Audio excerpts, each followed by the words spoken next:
Bismillahirrahmanirrahim. Assalamualaikum warahmatullahi wabarakatuh. Bertemu lagi dengan mata pelajaran biologi. Untuk pembahasan hari ini kita akan membahas mengenai bab dari sistem gerak. Artinya bab ini adalah bab baru dibandingkan bab sebelumnya, yaitu jaringan hewan, ya. Nah, walaupun begitu, antara sistem gerak dengan jaringan hewan tentu erat kaitannya. Terbukti dengan kemarin sebelum ke sistem gerak, dalam jaringan itu kita sudah membahas mengenai tulang rawan dan tulang keras. Kemarin Ibu sudah bilang bahwa di bab jaringan hewan mengenai tulang rawan dan tulang keras itu tidak dibahas lebih lanjut karena akan kita bahas lebih spesifik lagi di sistem gerak. Oke, setelah kita memahami mungkin ya mengenai sistem gerak tersebut apa gitu ya, karena sistem gerak ini sudah dibahas atau sudah kalian pelajari sewaktu tingkatan sekolah dasar, terus ketika sekolah menengah pertama atau SMP, dan sekarang ketemu lagi di SMA. Tentu ya di sini pembahasannya akan berbeda dengan pembahasan ketika kalian SD atau SMA, karena ketika SD ataupun SMP. Kenapa? Karena ya tentu saja untuk pembahasan yang sekarang lebih detail dan lebih spesifik lagi gitu ya. Jadi tidak hanya sekedar kita mempelajari sistem gerak itu adalah alat untuk melakukan pergerakan, tidak seperti itu, tapi lebih dibahas lebih rinci lagi. Nah, ketika kalian sudah memahami bahwa dulu sudah belajar mengenai sistem gerak, tentu di sini sudah ada bekal kalian untuk belajar lebih lanjut mengenai sistem gerak ya, terutama mungkin untuk fungsinya. Pasti kalian sudah tahu gitu ya. Nah, tapi meskipun kalian sudah tahu, kita perdalam lagi atau kita ingat-ingat kembali mengenai fungsi dari rangka tubuh kita. Ya. Nah, sebelum ke fungsi rangka tubuh, artinya yang namanya sistem gerak itu tentu terdiri dari tulang-tulang yang ada di dalam tubuh kita, ya, yang membangun rangka atau biasa juga disebut dengan skeleton. Nah, rangka pada tubuh hewan vertebrata, ya, di sini juga manusia termasuk ke dalamnya, itu ditutupi oleh otot dan kulit, sehingga rangka kita ini disebut dengan endoskeleton atau rangka yang berada di bagian dalam. Nah, rangka manusia itu ada yang nanti sifatnya gerak aktif, ada juga yang pasif. Nah, yang aktif itu apa? Yang aktif itu salah satunya adalah ya ini rangka tubuh kita, tulang-tulang tersebut adalah alat gerak pasif. Nah, alat gerak pasif itu nantinya akan digerakkan oleh otot yang termasuk ke dalam alat gerak aktif. Rangka pada manusia dewasa itu kurang lebih tersusun atas 206 tulang ya, dengan berbagai macam bentuk dan ukuran. Seperti itu ya.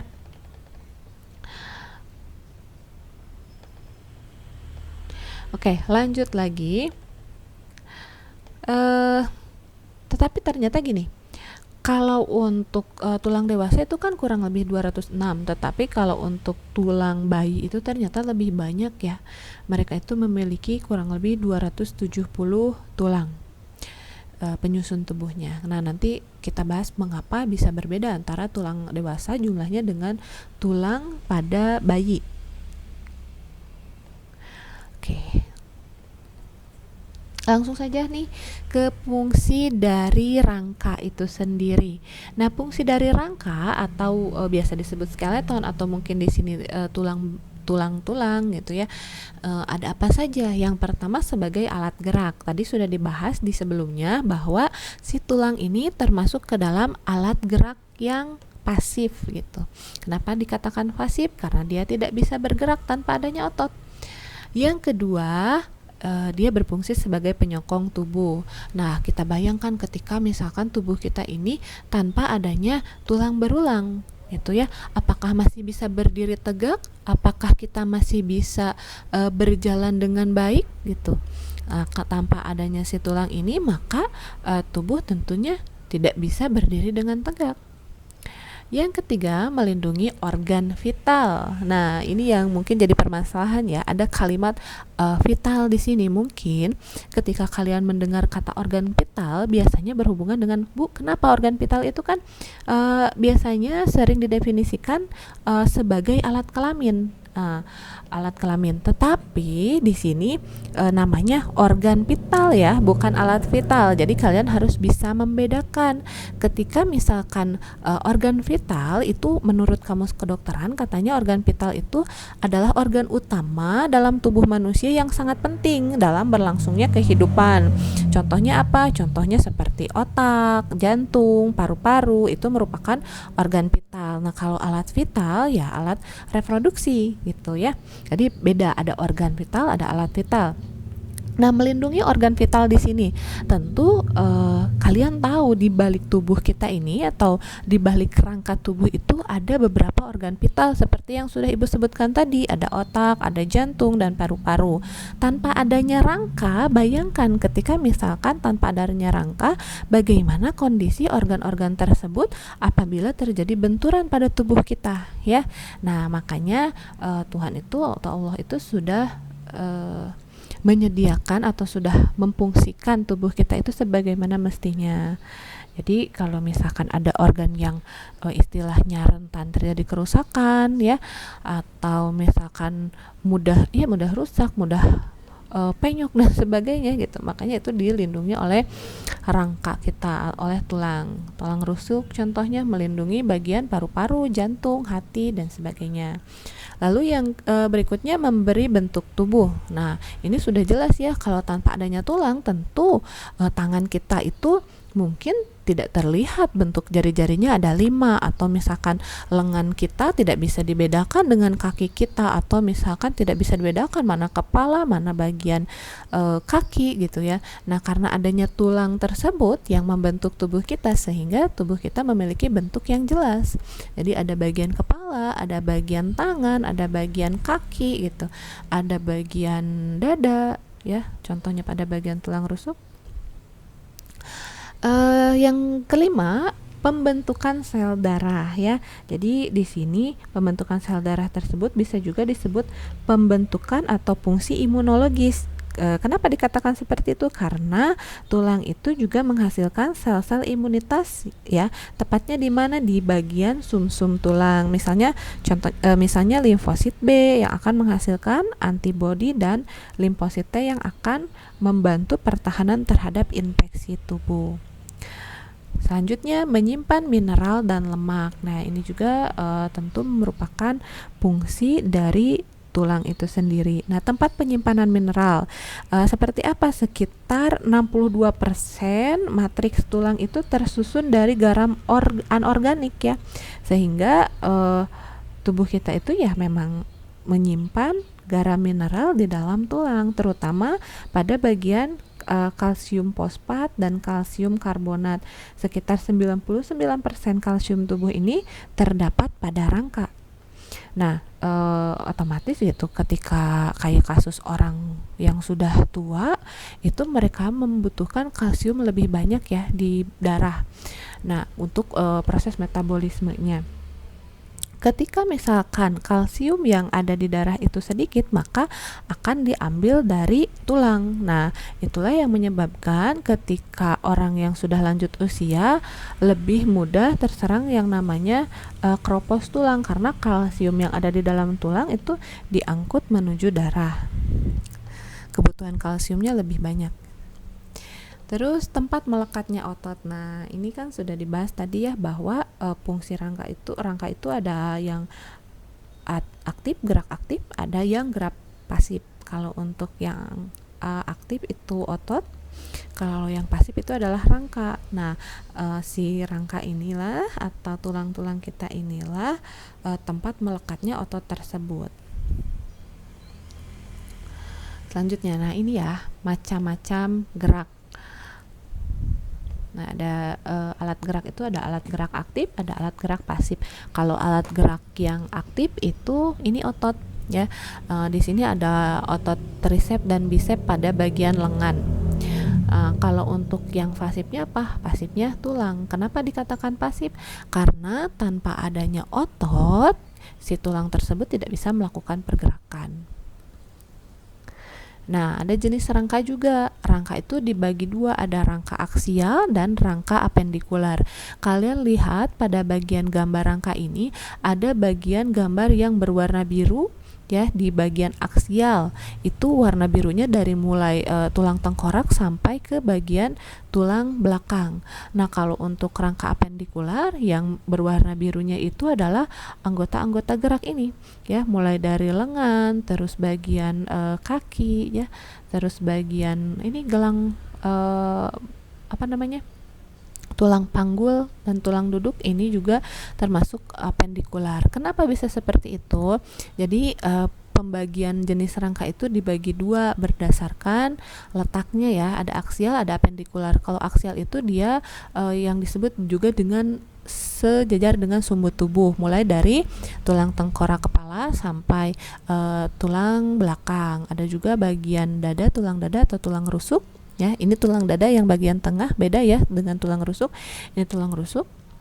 Ini merupakan rangka aksial, sedangkan kalau apendikular itu lebih ke anggota gerak gitu ya. Itu termasuk ke dalam rangka apendikular. Nah, ini lihat. Kalau untuk aksial itu terdiri dari tulang tengkorak, tulang leher, terus ada tulang punggung, tulang rusuk, dan tulang dada. Ini yang termasuk ke dalam rangka aksial. Jadi sesuai dengan sumbu tubuh dari bagian atas sampai ke bagian tulang belakang, ya. Tulang belakang, karena tulang dada di bagian sini. Nah, itu adalah rangka aksial. Kalian perhatikan. Sebenarnya kalau untuk rangka aksial ini pergerakannya tidak sebebas rangka apendikular, karena rangka apendikular disebut juga dengan rangka anggota gerak. Nah, ini apendikular nih.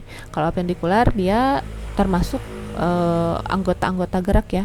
Dari mulai tulang gelang bahu gitu. Ada ini tulang gelang bahu nih, ini udah termasuk apendikular nih, udah termasuk anggota gerak. Terus tulang gelang panggul tadi di bagian sini, tulang gelang panggul. Terus anggota gerak atas, ya, lengan, dari mulai lengan atas sampai jari-jari tangannya. Terus anggota gerak bawah berarti dari mulai paha sampai jari-jari kaki, itu merupakan rangka apendikular. Nah, sampai sini mudah-mudahan kalian bisa membedakan mana yang aksial, mana apendikular. Aksial yang berwarna biru, apendikular yang berwarna merah. Nah, ini pembagian jumlah ruas tulang tubuh yang akan dibahas di sini untuk si tulang belakang dulu, ya. Jadi kita harus tahu nih susunan dari tulang belakang itu tersusun atas berapa ruas tulang gitu. Nah, untuk menghafalnya nih, ini sebenarnya ada gambar nih, ya. Ada 7 ruas tulang belakang nih. Ada bagian leher, ada bagian punggung, pinggang, pinggul, dan ekor. Berbeda ya antara pinggang dengan pinggul. Nah, cara menghafalnya ibu kasih rumusnya seperti ini. Lepu pipi kor.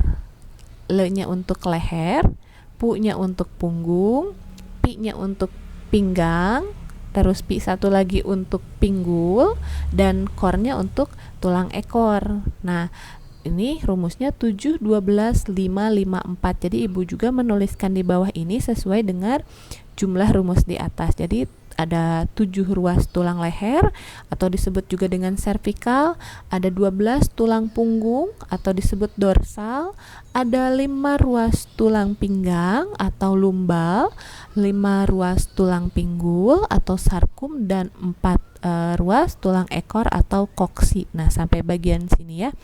Jadi inilah jumlah dari ruas tulang belakang dari mulai ruas tulang leher sampai tulang ekor. Lalu kalau tulang rusuk bagaimana? Cara menghafalnya sepayang. Sepayang ini terdiri dari 7, 3, dan 2. Se-nya untuk apa? 7 ruas tulang sejati. Pa-nya untuk 3 ruas tulang palsu atau 3 pasang tulang palsu, dan yang-nya itu untuk 2 pasang tulang melayang. Nah, bagaimana nih? Seperti ini, ya. Ini tulang dada. Kalau yang di belakang ini tadi tulang belakang, tulang punggung gitu.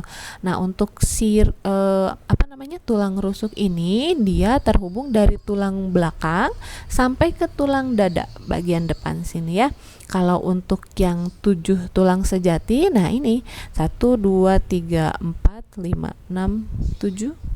1, 2, 3, 4, 5, 6, 7 nih, ya. Sampai sini. Ini tulang sejati. Ada 7 pasang kanan kiri itu. Terus kalau untuk yang palsunya, ya, paknya nih ada 3, 1, 2, 3. 1, 2, 3 ini adalah tulang palsu. Kenapa dikatakan tulang palsu? Karena dia tuh nempel ke bagian tulang sejati, jadi dia nggak langsung nempel ke tulang dada nih, makanya kurang diakui, makanya disebutnya tulang palsu gitu.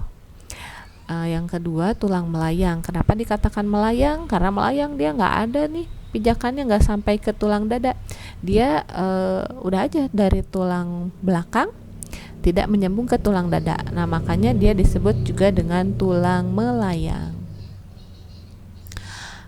Nah, kalau tulang dada, nah ini tulang dada ya, yang tadi sudah Ibu bahas, ini tempat melekatnya si tulang rusuk gitu. Nah, di sini ada bagian yang berwarna biru nih, ini dia merupakan sifatnya tulang rawan ya, tulang rawan.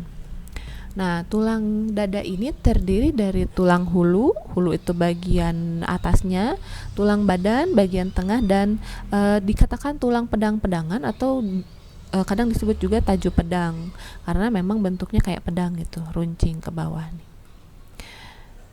Nah, selanjutnya nih, tulang apendikular. Tadi udah dibahas sebenarnya ya di depan, di slide-slide awal, tapi dibahas lagi untuk lebih jelasnya. Tulang apendikular ini terdiri dari tulang gelang bahu ya. Ini ada tulang belikat nih, tulang belikat kalian. Terus ada juga tulang selangka. Kalau tulang selangka di bagian sini, dekat sok disebut wadah sabun ya kalau dalam bahasa Sundanya. Kalau sabun di sini. Nah, ini tulang selangka atau disebut klavikula. Terus ada tulang gelang panggul. Nah, ini tulang gelang panggul terdiri dari tulang usus. Kenapa dikatakan tulang usus? Karena di sini tempat usus ya, tempat menahan usus. Terus ada tulang duduk. Nah, ini tulang duduk membantu keseimbangan, membantu ketika kalian duduk itu untuk alas. Ada tulang kemaluan. Ini tulang kemaluan. Selanjutnya tulang anggota gerak, karena kan apendikular itu, maaf ya slide-nya, tulang anggota gerak. Nah, tulang anggota gerak ada tulang anggota gerak atas dan bawah. Kalau untuk yang atas itu ada lengan, disebut juga dengan humerus, lengan atas, ada bagian hasta, terus ada pengumpil, terus ada pergelangan, ada juga telapak tangan dan jari-jari tangan. Yang bagian bawah ada paha atau femur, tempurung, patella, dan tulang kering, pergelangan kaki, telapak kaki, dan jari-jari atau falanges. Nah, ini bentuk-bentuk tulang ya yang harus kalian ketahui. Jadi tulang itu ada yang bentuknya pendek, ada yang bentuknya pipa, ada yang bentuknya pipih, dan ada juga yang bentuknya itu tidak beraturan atau dikatakan juga tidak berbentuk. Kalau untuk yang tidak beraturan atau tidak berbentuk ini, contohnya ini pada bagian tulang rahang ya. Kenapa dikatakan tidak beraturan ya? Karena memang bentuknya itu tidak seperti halnya bentuk yang lain gitu, tidak beraturan di sini. Terus selanjutnya ada tulang lengan atau di sini dikatakan juga tulang pipa. Tulang lengan atas sebenarnya bukan hanya tulang lengan atas ya, tetapi pada bagian tulang paha, terus radius, ulna, tulang betis, tulang kering juga dia berbentuk seperti pipa. Terus ada tulang belakang ya, yang termasuk ke dalam jenis tulang pendek. Jadi kalau tulang pendek itu bukan hanya tulang belakang saja, tetapi pada bagian telapak tangan atau telapak kaki juga terdiri dari tulang pendek. Ada tulang belikat ya, yang bentuknya itu merupakan tulang pipih. Nah, ini juga termasuk ke dalam bentuk atau jenis dari tulang pipih yang terdapat di bagian tengkorak kepala. Ini tulang pendek ya. Tulang pendek itu tadi selain pada bagian ini telapak kaki dan bagian tangan, ada juga pada bagian ruas-ruas tulang belakang. Nah, mungkin itu saja untuk penjelasan dari sistem gerak. Sampai situ dulu ya. Nanti minggu depan kita akan lanjutkan mengenai sistem gerak itu, yaitu submaterinya tentang hubungan antara tulang atau disebut juga dengan persendian atau kadang dikatakan juga artikulasi. Lalu di pertemuan selanjutnya ada 3 pertemuan ya. Dan di pertemuan terakhir nanti kita akan membahas mengenai kelainan yang terjadi pada sistem gerak. Untuk kali ini mungkin Ibu cukupkan sekian. Terima kasih atas perhatiannya. Jika ada yang ditanyakan, tuliskan di kolom komentar. Wassalamualaikum warahmatullahi wabarakatuh.